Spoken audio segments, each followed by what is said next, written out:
All right, so here is how you make your mask for a Dia de los Muertos.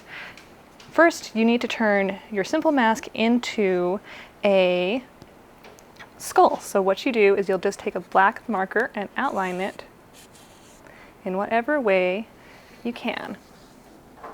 And so it can be as thick as you want or not. And that will really give it the impression that it's not just a mask that you would wear to a normal ball or party, but something much more celebratory of Day of the Dead. And so it does help with your mask if you press down on it. You can use any kind of marker you would like. It doesn't have to be permanent marker. You can also use paint if you would like. But the black really does make the eye sockets pop. And so, like I said, it can be really thick, really thin.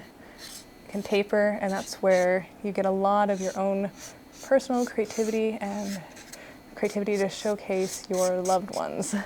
And so, in this case, there's a lot of simple shapes to turn the nose, because the nose bridge, obviously, skulls do not have noses, but there's some very simple ways to do it. You can do just 2 slits, you can do a upside down heart, or you can just color it in. And so we are just going to outline a U shape here and then fill it in, and that kind of gives the idea of that blank space, that empty cartilage.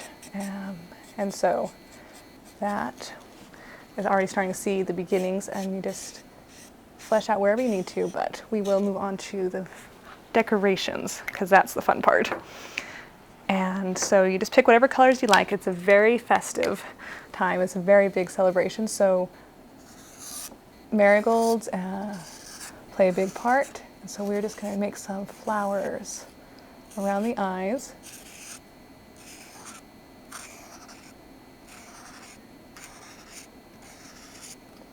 And in the case, it's easier to go smaller than bigger because you can fill them in.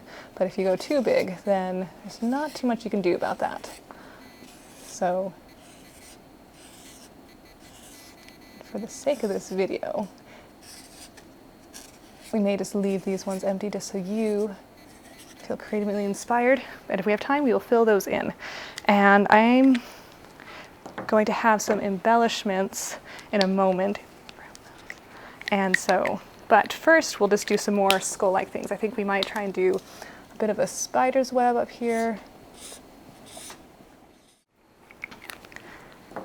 So, give me just a moment. We will fill those in just to give that a fuller effect.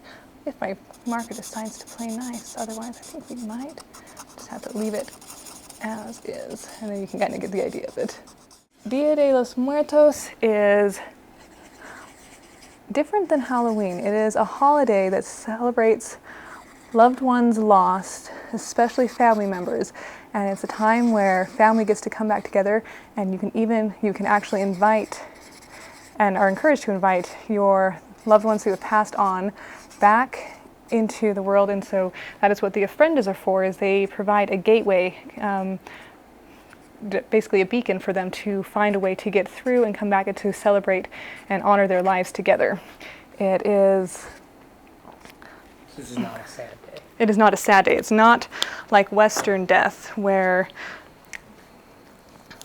it is more of a time of mourning and of loss. This is actually very much a celebration of life. And that is why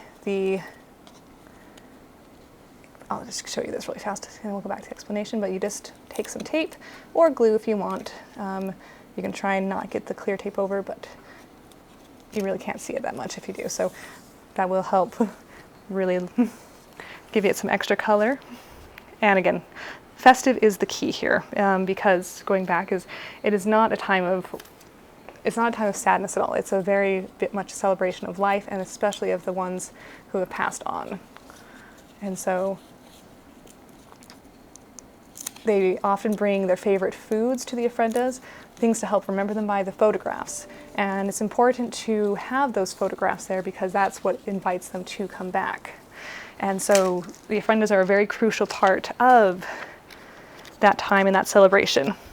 And so now you can leave it as is and it's awesome. Oh wait, but you probably wouldn't want the flowers, but we're going to decorate with just some gems, and they can be any shape, size, or as much or as little as you want. I'm going with my orange theme, so we're just going to do a couple of those and maybe a few reds. The last part is we're going to just add some marigolds. These ones are just fake flowers, fake marigolds. You can do them out of tissue paper. That's very common for the holiday, but these ones will be pre-made and they will be a little bit more durable for the mask. And so you could try hot glue, but we don't recommend, oh, sorry, you could try tape, but we don't recommend that. Instead, we're just gonna be filling it with some hot glue. It won't take a whole lot. And be careful of your fingers, especially if you're young, you have little ones.